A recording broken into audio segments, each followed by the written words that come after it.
Уважаемые якутяне, дорогие сограждане, почти 2 месяца мы живем в условиях борьбы с коронавирусной инфекцией. Всем нам пришлось отказаться от нормальной жизни, от привычных занятий, от личного общения с родными и друзьями. Многие потеряли работу и доходы, приостановили свой бизнес.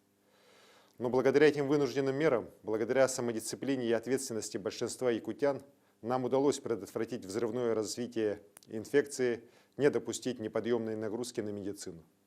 Безусловно, ситуация по-прежнему остается напряженной, особенно в городе Якутске.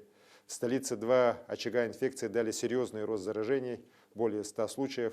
Халатное отношение к соблюдению противоэпидемических мер в Республиканской офтальмологической больнице привело к заболеванию медицинских работников и пациентов, в том числе и в районах республики. Также коронавирус выявлен у более 50 студентов, в том числе иностранных, проживающих в общежитии Северо-Восточного федерального университета. Есть районы, где выявлялись единичные случаи COVID-19 или даже локальный очаг инфекции, как это было в Алдане. Но есть и районы, где за все это время не было ни одного случая заражения. Республика у нас поистине огромная, везде разный уровень транспортной доступности, мобильности жителей, а значит и угроза распространения инфекции совершенно разная.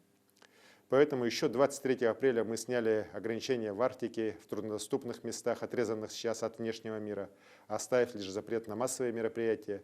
Ряд ограничений был отменен и в сельских районах. Ситуация в городах и крупных транспортных центрах оставила все ограничения в силе.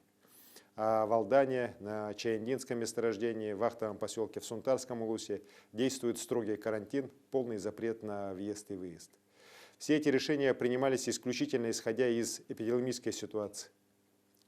Уважаемые друзья, сейчас нам снова надо посмотреть вперед и оценить риски, наметить шаги по постепенному возвращению к нормальной жизни. 6 мая президент России Владимир Владимирович Путин поручил главам регионов принять решение о поэтапном снятии ограничений, исходя из реальной обстановки на местах. В эти дни Республиканский оперативный штаб провел работу по оценке ситуации, посоветовали с главами муниципальных образований, городских округов, получили рекомендации Роспотребнадзора и с их учетом приняли следующие решения. В арктических районах, в труднодоступных населенных пунктах снимаются все ограничения, остаются только ограничения, связанные с мероприятиями, на которые можно собираться не более 50 человек. В городе Якутске, в Жатае, Нижнем Бестяхе, Тиксе, в Нерингре, Мирном, Ленске, а также в Покровске режим самоизоляции вводится до 31 мая.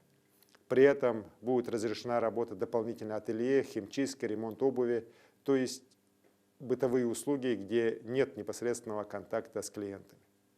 Также можно будет самостоятельно заниматься спортом на открытом воздухе. Если обстановка будет меняться в лучшую сторону, то ограничения могут быть сняты раньше. В сельских муниципальных образованиях откроются все предприятия торговли, парикмахерские.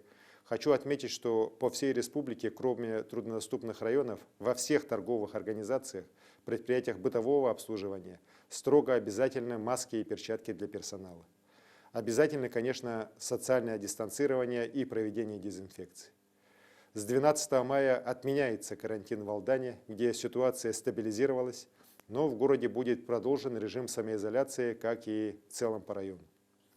Благодаря очень серьезным действиям при поддержке руководства страны, правительства Российской Федерации стабилизировалась и обстановка на ЧНД.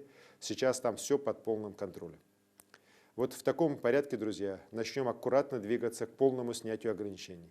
Но всем нам надо очень хорошо понимать, что при любом осложнении эпидемиологической ситуации все запреты могут вернуться. Очень хотелось бы, и я надеюсь, что ужесточать ограничения не придется. Для этого всем нам надо еще строже отнестись к своей личной безопасности, соблюдать масочный режим, самоизоляцию тем, кому это предписано. Скажу еще по учебе детей. Учебный год в школах республики завершится не позднее 30 мая. Друзья, небывалая до сих пор экстремальная ситуация проявила лучшие качества жителей республики. Мы видим, как люди достойно переносят трудности, помогают друг другу. Это вселяет уверенность, что в скором времени мы полностью победим опасную болезнь. Снова начнем полнокровно жить и трудиться. Я искренне благодарю вас за понимание и поддержку. От всей души желаю вам здоровья, дорогие мои якутяне.